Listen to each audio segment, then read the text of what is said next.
2025ல் நீங்கள் பஜாஜோட அவெஞ்சர் 160 வாங்க போகிறதா யோசிச்சுட்டு இருந்தீங்கன்னா உங்களுக்காக தான் இந்த வீடியோ.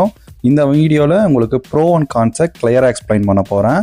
சரி, வாங்க வீடியோக்குள்ளே போகலாம்.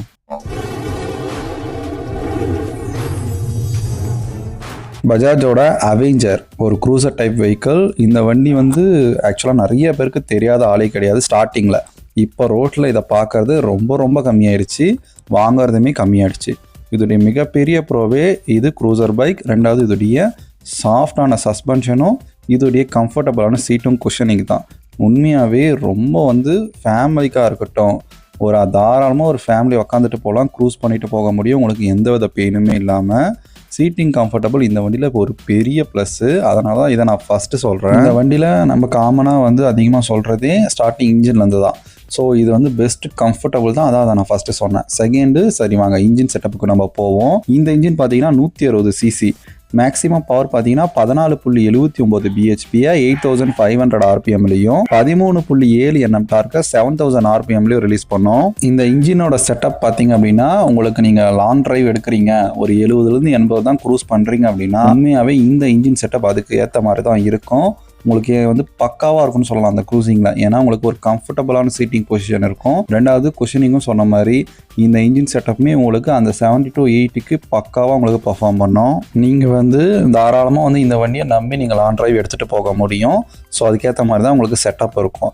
நீங்கள் ஃபேமிலியாக இல்லை கப்பலெல்லாம் போகிறீங்க அப்படின்னா இந்த வண்டி உங்களுக்கு சூஸ் ஆகும். இப்போ ஏன்னா பின்னாடி பில்லியன் சீட்டுமே உங்களுக்கு நல்லாவே இருக்கும், குஷனிங்கு கம்ஃபர்டபுள் நல்லாயிருக்கும், பேக் ரெஸ்ட் கொடுத்துருப்பாங்க, விண்ட்ஷீல்டு இருக்கும். ஸோ அதுக்கேற்ற மாதிரி பக்காவான செட்டப் தான் இது. இந்த வண்டியோட கிரவுண்ட் கிளியரன்ஸ் பார்த்தீங்க அப்படின்னா உங்களுக்கு 169 mm கொடுத்துருக்காங்க. ஸோ நம்ம சிட்டி ரைட்ஸுக்கு நம்ம லோக்கல் சிட்டிஸ் எல்லாமே பெருசாக எதுவும் தட்டலை, அந்த ஒரு பயம் கிடையாது. ரெண்டாவது கர்வ் வெயிட்டு 156 கிலோ கொடுத்துருக்காங்க. ஸோ இந்த வெயிட் ரொம்ப மேனேஜபிள் தான், ரொம்ப வெயிட்டும் கிடையாது, ரொம்ப லைட்டும் கிடையாது, க்ரூசர்ன்றனால. ஸோ அதுக்கேற்ற மாதிரி கொடுத்துருக்காங்க. நீங்கள் அந்த ஸ்பீடில் போகிறப்போ உங்களுக்கு ஸ்டேபிளான ரைட் கிடைக்கும். அதுக்காக தான் அந்த வெயிட் இருக்குது. டயர் செக்ஷன் இதோடைய கிரிப் எடுத்துக்கிட்டிங்க அப்படின்னா உங்களுக்கு ஃப்ரண்ட் டயர் 90/90 கொடுத்துருப்பாங்க, பேக்கில் 130/90 கொடுத்துருப்பாங்க.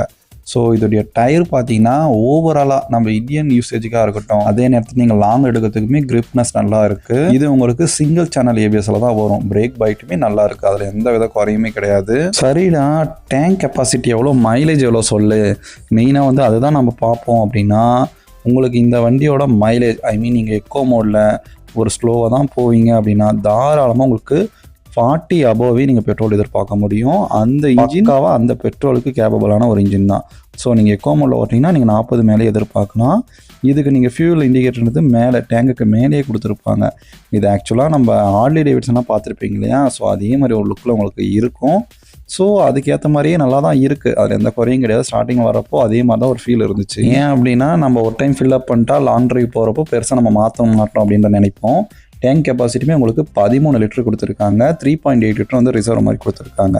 ஸோ இது ஓரளவு நீங்கள் லாங் ட்ரைவ் போகிறதுக்கு என்எஃப் தான். தாராளமாக நீங்கள் ஒரு 40 தான் மைலேஜ் கிடைக்குது அப்படின்னா நீங்கள் ரொம்ப அளவு மாற்ற தேவையில்லை. உண்மையாக ஒரு பெரிய யூஸ்ஃபுல்லாக தான் இருக்கும். இந்த வண்டியோட சீட் ஹைட் பார்த்தீங்கன்னா உங்களுக்கு 737 mm தான் கொடுத்துருக்காங்க.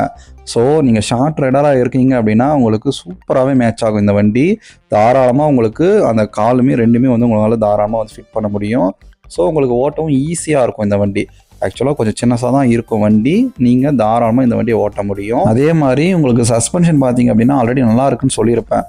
பட் ரியலாக என்ன கொடுத்துருக்காங்க அப்படின்னா ஃப்ரண்ட்டில் பார்த்தீங்கன்னா டெலஸ்கோப்பிக்கும், பேக்கில் 5 ஸ்டெப் அட்ஜஸ்டபிள் ட்வின் ஷாக் சஸ்பென்ஷனும் கொடுத்துருக்காங்க. ஸோ இது நம்ம சிட்டி யூசேஜுக்குமே அந்தளவு பெருசாக இம்பேக்டை ஏற்படுத்தலை. பட் ஒரு சின்ன ஒரு பம்பினஸ் இருக்கும், அதை ஃபீல் பண்ணுவீங்க. மற்றபடி நம்ம சிட்டி யூசேஜுக்குமே இந்த சஸ்பென்ஷன் நல்லா தான் இருக்குது. சரிடா, நம்ம லைட்டெல்லாம் எப்படி இருக்குது, நாங்கள் லாங்கு தான் போகிறோம், க்ரூசர் பைக் வேறு, லைட்டெல்லாம் எப்படி இருக்குது சொல்லு அப்படின்னா, சரி வாங்க நீங்கள் வெயிட் பண்ணிட்டீங்க, கேட்டுட்டீங்க. ஸோ நெகட்டிவ் போவோம். நெகட்டிவ் இதோடைய லைட்டு கீழே எல்இடி டிஆர்எல் கொடுத்துருக்காங்களாம். ஆக்சுவலாக பழைய வெர்ஷனில் ரவுண்டு எல்இடி கொடுத்துருப்பாங்க லைட்டில், எனக்கு அதுதான் பிடிச்சிச்சு. ஸோ இதை டிசைன் சேஞ்சஸ் பண்ணுறோன்னு சொல்லிட்டு இப்போ அது ரவுண்டா இல்லை ஓவலான்றதே ஒரு மாதிரி இருக்குது. எனக்கு பழைய ஸ்டைல் தான் ஆக்சுவல் அந்த ஸ்டைல் சப்ஜெக்டிவ். பட் எனக்கு அந்த ஃப்ரண்ட்டில் ரவுண்டாக கொடுத்துருந்தா நல்லா இருந்திருக்கும். உங்களுடைய சஜஷனை கீழே கமெண்ட் பண்ணுங்கள். லைட் கண்டிப்பாக ஆவரேஜ் தான். நீங்கள் ஆஃப்டர் மார்க்கெட் போனால் நீங்கள் எல்இடி சேஞ்ச் பண்ணிக்கலாம். ஸோ லைட் கண்டிப்பாக சேஞ்ச் ஆகிருக்கணும். இந்த வண்டி இன்றைக்கும் ரொம்ப ஒரு அண்டர் ரேட்டடாக இருக்குது. ஸோ யாருமே இது ஒரு ஆப்ஷனாக கூட வைக்கிறதில்ல இந்த வண்டியை. ஸோ அதுக்கான ரீசன் இது வந்து பெரிய அளவில் அப்டேஷன் கிடையாது. இன்ஜின் செட்டப் கொடுத்துருக்காங்க, பட் இன்னைக்கு டேட்டோட பர்ஃபார்மன்ஸுக்கு இருக்கான்னு கேட்டிங்கன்னா அதுவும் கிடையாது. யூஷுவல் இது நான் 160 சொல்லியிருக்கேன். நீங்கள் இதுவே 220 போகிறீங்க, நம்ம வந்து அந்த வண்டி இருக்குது தெரியுமா, இதோடைய அண்ணன். ஸோ அதுவுமே பர்ஃபார்மன்ஸ் நல்லா இருக்குது, அதில் எந்த குறையும் கிடையாது. பட் வந்து மைலேஜ் வந்து 35 உள்ளதான் உங்களுக்கு கிடைக்கும் அந்த வண்டியில். இதில் உங்களுக்கு 40 அபோவ் கிடைக்கும், பட் வந்து பர்ஃபார்மன்ஸாக எதிர்பார்க்க முடியாது. E20 சப்போர்ட்டில் தான் வருது. நீங்கள் வந்து ஒரு 60க்கு மேலே 70க்கு மேலே போனால் ஓகேன்னு சொன்னா இல்லையா, 80 உள்ளே தான் ஓகே. 80க்கு மேலே போயிட்டீங்கன்னா வைப்ரேஷன் ஸ்டார்ட் ஆகிடும்.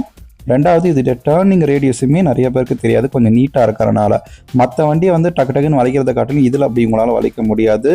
ரொம்ப வந்து லார்ஜ் டேர்னிங் ரேடியஸாக இருக்கும் இந்த வண்டியில், அதை ஞாபகம் வச்சுக்கோங்க. அதே மாதிரி இதில் வந்து இஷ்யூன்னு பார்த்தீங்கன்னா உங்களுக்கு அந்த ஃபியூல் வந்து முன்னாடி கொடுத்துருக்காங்கன்னு சொன்னா இல்லையா, அதுவும் பிரச்சனையாகுது.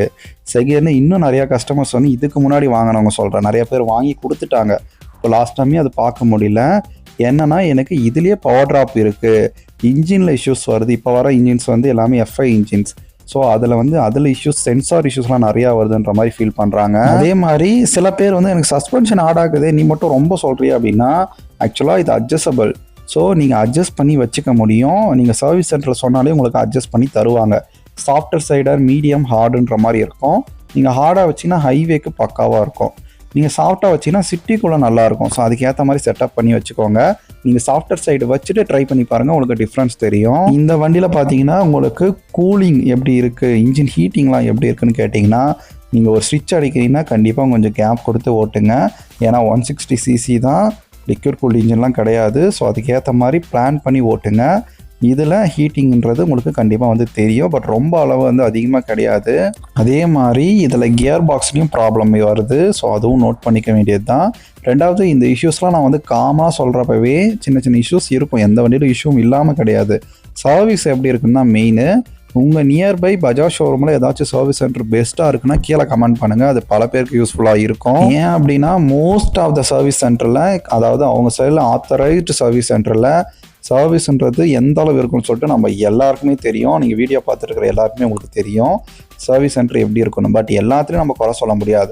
சில சர்வீஸ் சென்டர் உண்மையாகவே நல்லா தான் இருக்குது. அது மாதிரி உங்களுக்கு ஏதாச்சும் தெரிஞ்சிருந்தால் கீழே வந்து இந்த சர்வீஸ் சென்டர் இந்த டீலர்ஷிப்பில் நல்லா இருக்குன்ற மாதிரி மென்ஷன் பண்ணுங்கள். நம்ம பட்ட அவஸ்தையை நான் ஆல்ரெடி டிவிஎஸ் ரோனில் சொல்லியிருப்பேன். எங்கேயுமே சரி பண்ணாமல் நம்ம மதுரையில் போயிட்டு டிவிஎஸ் ஷோரூமில் பண்ணோம். பர்டிகுலராக அதில் கிளியராக மென்ஷனே பண்ணியிருப்பேன் அந்த ஷோரூமை. ஸோ அது மாதிரி உங்களுக்கு தெரிஞ்ச ஒரு எக்ஸாக்டான ஒரு ஷோரூமு இந்த இடத்துல நல்லா இருக்குது அப்படின்னா கீழே மென்ஷன் பண்ணிக்கோங்க, அது நிறைய பேருக்கு யூஸ்ஃபுல்லாக இருக்கும். சரிடா ஓவராலாக வாங்கலாமா வேண்டாமா, 1.5 லட்சம் ஆன் ரோடு வருது, இந்த ரேட்டுக்கு இதை வாங்கலாமா வேண்டாமான்னு கேட்டிங்கன்னா என்ன சொல்கிறதுனா, ஒரு க்ரூசர் தான் வேணும் அப்படின்னா மட்டும் இந்த பக்கம் போங்க. அப்படின்னா கண்டிப்பாக எக்கச்சக்கமான ரைவல்ஸ் இருக்குது, இதை விட பெஸ்ட்டு பர்ஃபார்மன்ஸே இருக்குது. ஸோ அதுக்கு மூவ் ஆன் ஆகுங்க தான் என்னுடைய ஒப்பீனியன். எனிவேஸ் தேங்க்ஸ் ஃபார் வாட்சிங்.